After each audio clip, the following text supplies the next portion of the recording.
Question number 12, A and B are partner sharing profit equally. A और B दो firm के partner हैं और अपना प्रॉफिट का जो डिस्ट्रीब्यूशन है वो इक्वली करेंगे। Business is carried on in the building owner by A on yearly rent of 24,000। Firm का व्यवसाय जिस बिल्डिंग में चलाया जा रहा है उसका ऑनर ए है और उसे हम 24,000 का बिल्डिंग का रेंट पे करेंगे। A is to get salary of 1,20,000 per annum. ए को पूरे वर्ष की सैलरी पे कर रहे हैं 1,20,000। B is to get commission at the rate of 5% on net sales being 30 lakh. B को 5% बिक्री के ऊपर ब्याज कमीशन दिया जाएगा और हमारे पास नेट सेल्स क्वेश्चन में दे रखी है 30 lakh. Profit for the year ended 31st March 2026 before providing for rent was 5 lakh. 31 March 2026 के लिए हमारे पास जो प्रॉफिट है वो 5 लाख का है, लेकिन इसके अंदर से रेंट पे नहीं किया गया है। Prepare profit and loss appropriation account for the year ended 31 March 2026। 31 March 2026 के लिए हमको इस क्वेश्चन में P and L appropriation account prepare करना है। क्वेश्चन नंबर 12 का सॉल्यूशन हम कर रहे हैं।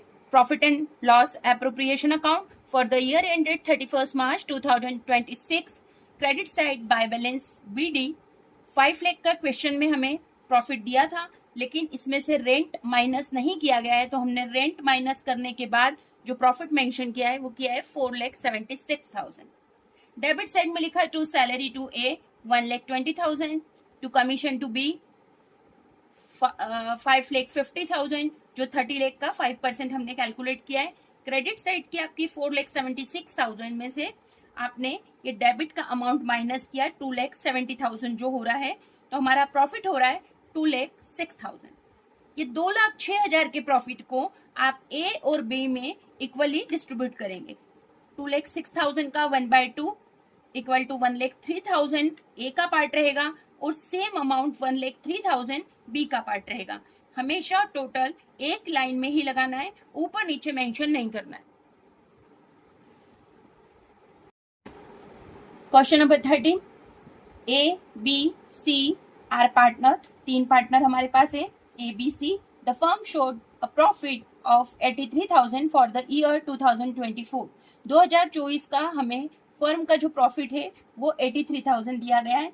Under the terms of agreement C who did not bring any capital is entitled to a salary of 12,000 per annum।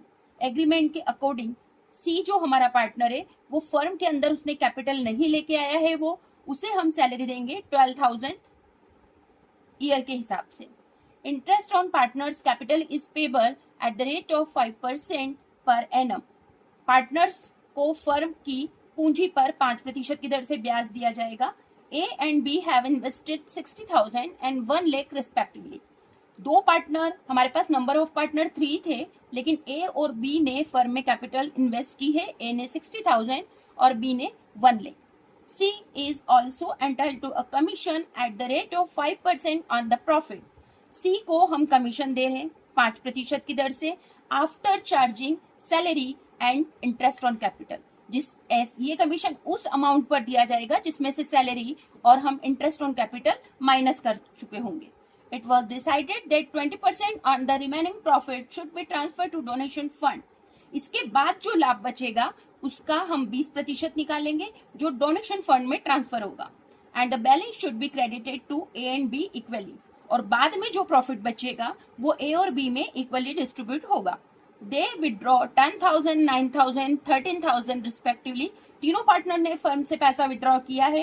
ए ने 10,000, बी ने 9,000 और सी ने 13,000। Prepare partners capital account, current account and profit and loss appropriation account.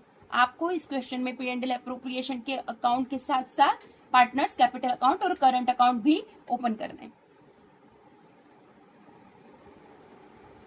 Profit and loss appropriation account हम जो open करा है हमने, credit side में लिखा है बाय बैलेंस बीडी। जो हमारे क्वेश्चन में प्रॉफिट था 83,000, ये फर्स्ट लिखा है credit side. To salary to C, C को जो हम पूरे साल का 12,000 पे कर रहे हैं वो डेबिट साइड लिखा है। और इसके बाद सेकंड लिखा है to interest on capital. Firm ने कैपिटल ए ने इन्वेस्ट करी थी 60,000 का 5% 3,000 और बी का था 1 लाख का 5% 5,000।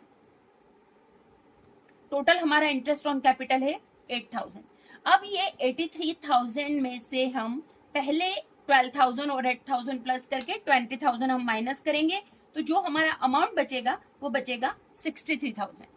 इस 63,000 पर आप सी को कमीशन देंगे। इसका हमने 5/105 किया है। ये इसलिए किया है कि इस 63,000 के अमाउंट में ऑलरेडी कमीशन का अमाउंट इंक्लूड है, तो इसलिए हमको 5/105 करना है। तो ये अमाउंट हमारा निकला 3,000।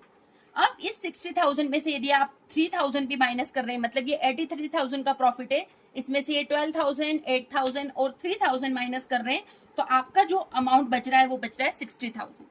इसका 20% निकाला, क्योंकि क्वेश्चन में बोला गया है कि जितना अमाउंट बच रहा है उसका 20% हमको डोनेशन फंड में डालना है। तो डोनेशन फंड में हमने डाला 12,000।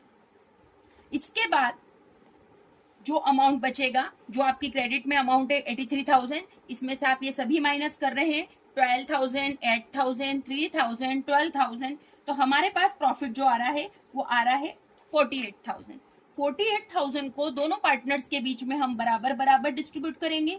ए के उसमें जाएगा 1/2 पार्ट 12,000 और बी में भी सिमिलर 1/2 पार्ट 12,000। हमारा 48,000 का प्रॉफिट को हमने 12,000 ए को और 12,000 बी को दिया है।